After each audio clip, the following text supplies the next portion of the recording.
Hello learners, કેમ છો બધા? સો આજે આપણે ચાલુ કરીએ છીએ ચેપ્ટર નંબર 2 બહુપદીઓ. સૌથી પહેલા તો નામ સાંભળીને જ વિચાર આવે કે ભાઈ બહુપદીઓ એટલે શું? તો કે બહુ એટલે વધારે અને પદીઓ નો મીનિંગ થાય છે વધારે પદવાળી. ઠીક છે. હવે પદ સૌથી પહેલા કોને કહેવાય? બરાબર. તો પદ એટલે આપણે જનરલી લખતા હોઈએ છીએ કે 2x², 4y³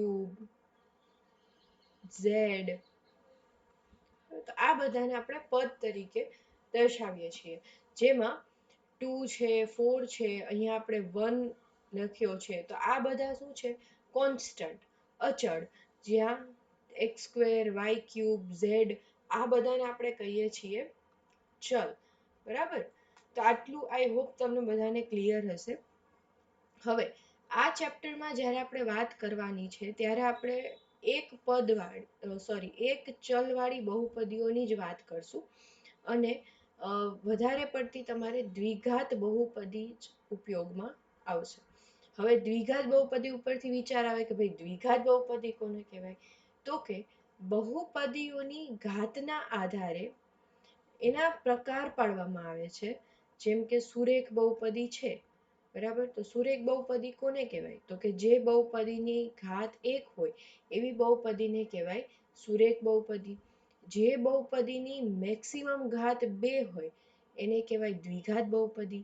જે બહુપદીની મેક્સિમમ ઘાત 3 હોય એને કહેવાય ત્રિઘાત બહુપદી.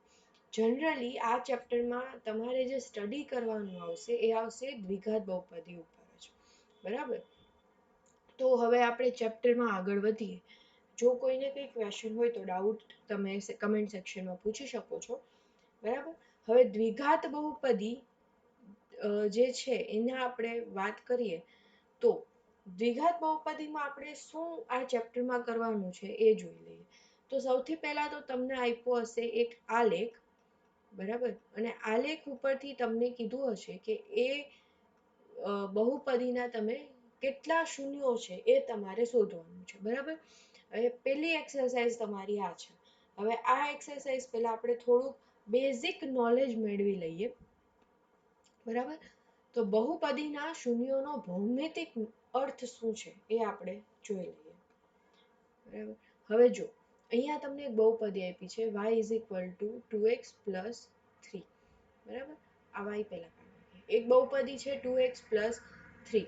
હવે બહુપદી જે છે એની ઘાત કેટલી છે? વધુમાં વધુ 1. તો આવી બહુપદીને શું કહેવાય? સુરેખ બહુપદી. બરાબર. હવે આપણે શું કરવાનું છે કે સુરેખ બહુપદી અહીંયા આપેલ છે અને આપણે એના શૂન્યો ગોતવાના છે. તો બહુ ઇઝી મેથડ છે કે 2x + 3 બરાબર તમે 0 લઈ લો. બરાબર. એટલે કે 2x, આ 3 સામેની સાઈડ જાય એટલે -3, x = -3/2. તો આ એનું આપણને બહુપદીનું શૂન્ય મળી ગયું. બહુપદીનું શૂન્ય એટલે શું? તો કે એક એવો નંબર કે જેને તમે x બરાબર ઈ બહુપદીમાં મૂકો તો બહુપદીની જે કિંમત છે એ આપણને 0 થઈ જાય. બરાબર. અહીંયા તમે જુઓ 2x + 3 છે, એમાં x ની જગ્યાએ તમે -3/2 મૂકો. બરાબર. તો શું જવાબ આવશે? આ 2 2 કેન્સલ, વધ્યું -3 + 3 = 0. બરાબર. આઈ હોપ તમને બધાને બહુપદીનું શૂન્ય ક્લિયર થઈ ગયું હશે. હવે બહુપદીના શૂન્યોનો તમને અહીંયા કીધું છે ભૌમિતિક અર્થ. બરાબર. ભૌમિતિક અર્થ સમજવા માટે આપણે શું કરશું કે જે આપણને બહુપદી આપી છે એને આપણે y બરાબર લઈશું. બરાબર. હવે y બરાબર 2x + 3 લીધું છે. હવે આપણે x ની અલગ અલગ કિંમત મૂકશું અને એના ઉપરથી જે આપણને y ની કિંમત મળશે. હવે અહીંયા તમને એક એક્ઝામ્પલમાં એવું કીધું છે કે x બરાબર તમે -2 મૂકો. બરાબર. હવે 2 × -2 + 3 = -4 + 3 = -1. તો અહીંયા તમને શું મળ્યું? -1. એવી રીતે તમે x બરાબર 2 મૂકશો તો y બરાબર શું મળશે? 7. બરાબર. હવે આનો આપણે એવી રીતે કરીએ કે -2 - 1 અને 2 7 આ 2 પોઈન્ટ આપણે આલેખમાં દર્શાવીએ સૌથી પહેલા તો, બરાબર. તો હવે આ આપણી છે એક્સ એક્સિસ, આ ઊભી જે છે એ છે આપણી વાય એક્સિસ, બરાબર. તો હવે જ્યારે એક્સ -2 હોય ત્યારે વાય શું મળે છે આપણને -1. તો આ બે જ્યાં ભેગા થાય છે ત્યાં આપણે એક પોઈન્ટ કરીએ, બરાબર. હવે એક્સ જ્યારે 2 છે ત્યારે વાય શું મળે છે 7, એટલે આપણે 2 7 એ એક પોઈન્ટ કરીએ અને આ બંને પોઈન્ટમાંથી એક આપણે રેખા લાઈન પસાર કરીએ, બરાબર. આ જે રેખા છે એ રેખા y = 2x + 3 હશે. હવે આનો મીનિંગ શું થયું, તો કે આ જે લાઈન ઉપર જેટલા પણ પોઈન્ટ્સ આવતા હશે, બરાબર. હવે તમે અહીંયા જોઈ શકો છો, જો આ લાઈન ઉપર એક 0 3 આવે છે, બરાબર. તો આ જેટલા પણ પોઈન્ટ્સ હશે એ બધા જ પોઈન્ટ્સ તમારે આ y = 2x + 3 ને સેટિસ્ફાય કરશે. કઈ રીતે, તો કે અહીંયા જો તમને એક 0 3 આપ્યું છે, એટલે કે x ની વેલ્યુ જ્યારે 0 હશે ત્યારે y ની વેલ્યુ શું મળશે 3. તો આવી રીતે તમને x અને y ની ઇન્ફાઇનાઇટ વેલ્યુઝ મળી જશે, બરાબર. હવે બીજો એક પોઈન્ટ આપણને મળે છે કે જ્યાં આ રેખા એક્સ એક્સિસને આ પોઈન્ટમાં છેદે છે, એ પોઈન્ટ છે -3/2 અને 0, બરાબર. હવે -3/2 માં x છે -3/2 અને y છે 0, જે શું દર્શાવે છે, જે દર્શાવે છે બહુપદીનું શૂન્ય, બરાબર. તો હવે અહીંથી આપણને શું જાણવા મળ્યું કે બહુપદીની જે રેખા હોય એ જે બિંદુમાં એક્સ અક્ષને છેદે તે બિંદુ બહુપદીનું શૂન્ય હોય, કહી શકીએ આપણે આ, બરાબર. તમે જોઈ શકો છો અહીંયા આપણને -3/2 0 મળ્યું, આપણે અહીંયા પહેલા જ કહી દીધું કે બહુપદીનું શૂન્ય -3/2 છે, બરાબર. હવે આ કરવાનો મિનિંગ શું હતો કે અહીંયા તો આપણને ડાયરેક્ટ એ મળી જ ગયું હતું, તો આલેખ દોરવાનો મિનિંગ શું, આલેખ એટલા માટે દોરવામાં આવે છે કે જ્યારે આ સુરેખ બહુપદી હતી, જ્યારે આપણને એક કરતા વધારે ઘાતવાળી બહુપદી આપી હોય ત્યારે આપણે આટલી ઇઝીલી શૂન્ય ફાઇન્ડ ન કરી શકીએ. તો તમે જો આલેખ દોરો તો આલેખથી આપણને ઇઝીલી મળી શકે, બરાબર. હજી એક એક્ઝામ્પલ તમને ટેક્સ્ટમાં આપ્યું છે, એમાં દ્વિઘાત બહુપદી આપી છે x² - 3x - 4, બરાબર. એમાં x ની અલગ અલગ કિંમત મૂકી છે -2 -1 0 1 2 3 4 અને 5, અને એના માટે આપણને y ની અલગ અલગ કિંમત મળી છે 6 0 -4 -6 -6 -4 0 અને 6, બરાબર. હવે મેં જેવી રીતે મેં આની પહેલા પણ એક્સપ્લેન કર્યું એવી રીતે એને શું કર્યું કે પોઈન્ટ્સ મૂકવાના, એક પોઈન્ટ કરવાનો -2 6 છે, બીજો પોઈન્ટ કરવાનો -1 0 છે, ત્રીજો પોઈન્ટ આવશે 0 -4 છે, બરાબર. અને પછી આ બધા પોઈન્ટને જોડતી એક અહીંયા જો તમે જોઈ શકો છો બધા પોઈન્ટને જોડતા એક ગ્રાફ મળી લેવાનું, બરાબર.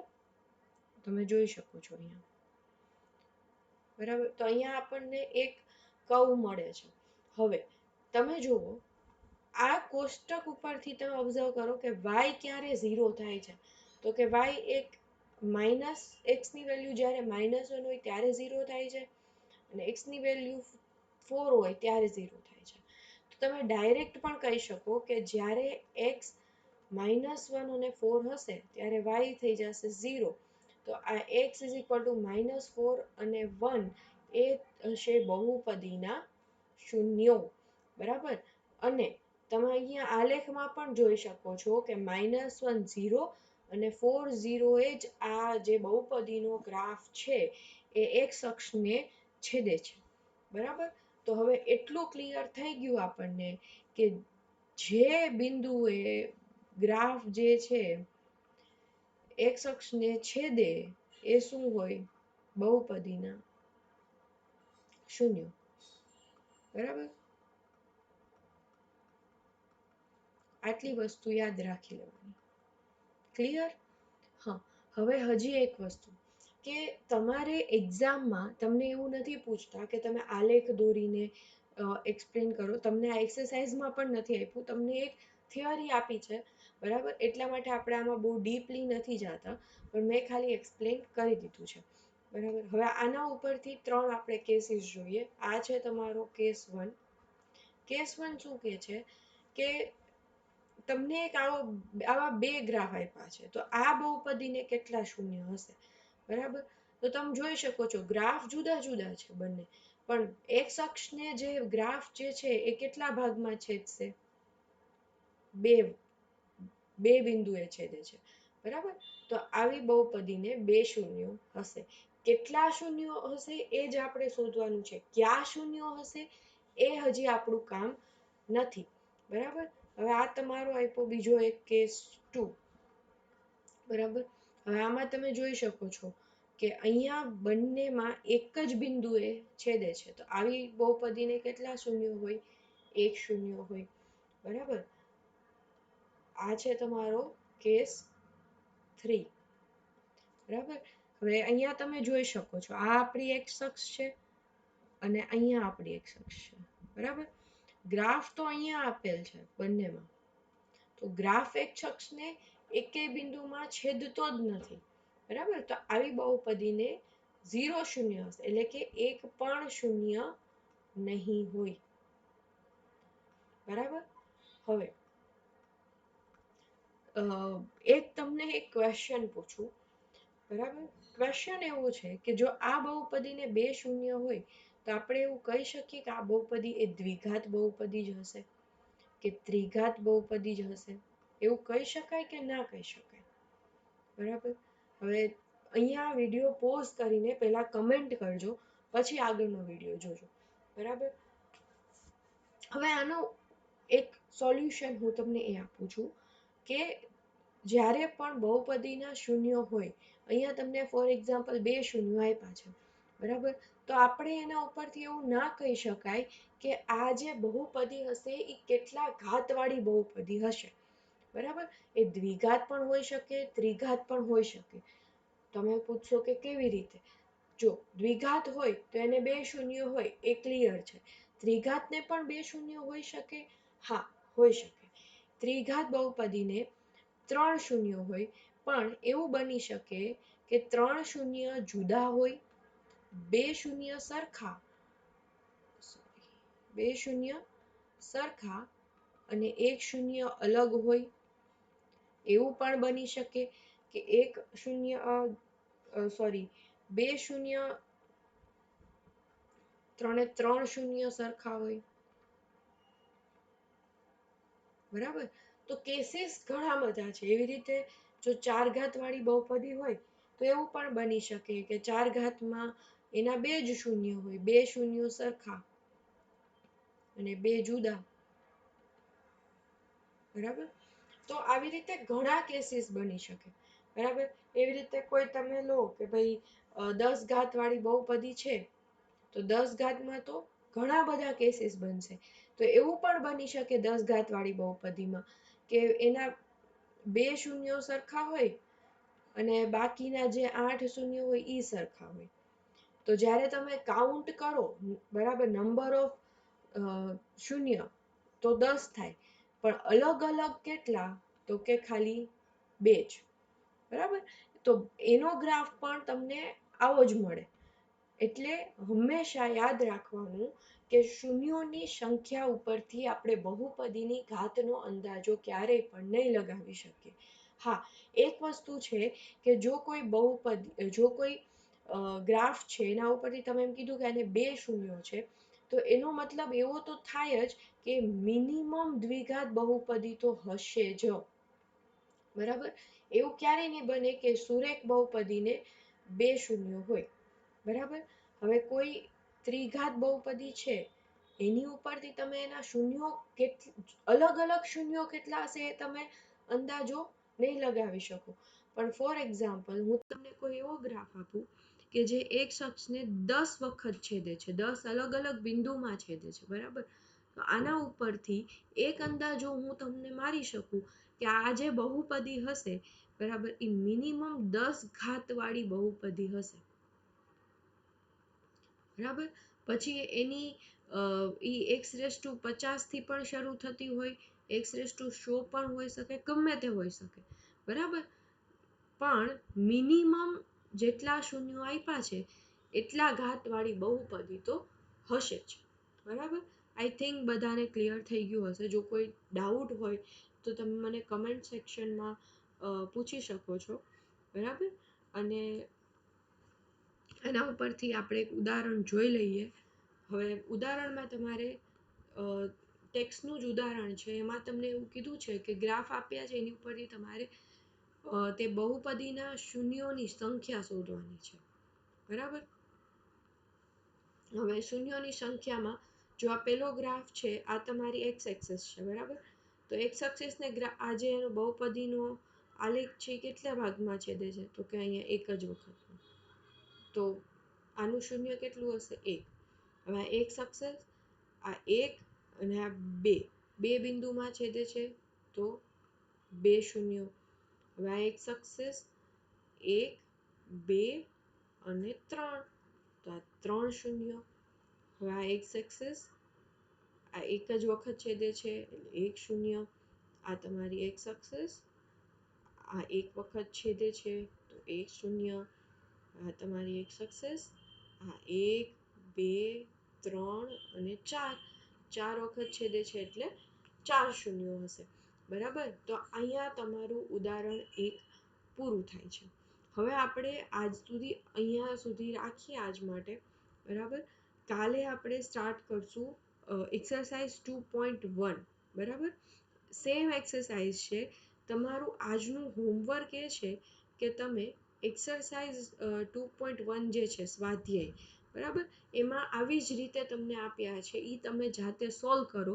હું કાલે કરાવીશ, પણ તમે તમારી રીતે એક વખત ટ્રાય કરો, બરાબર.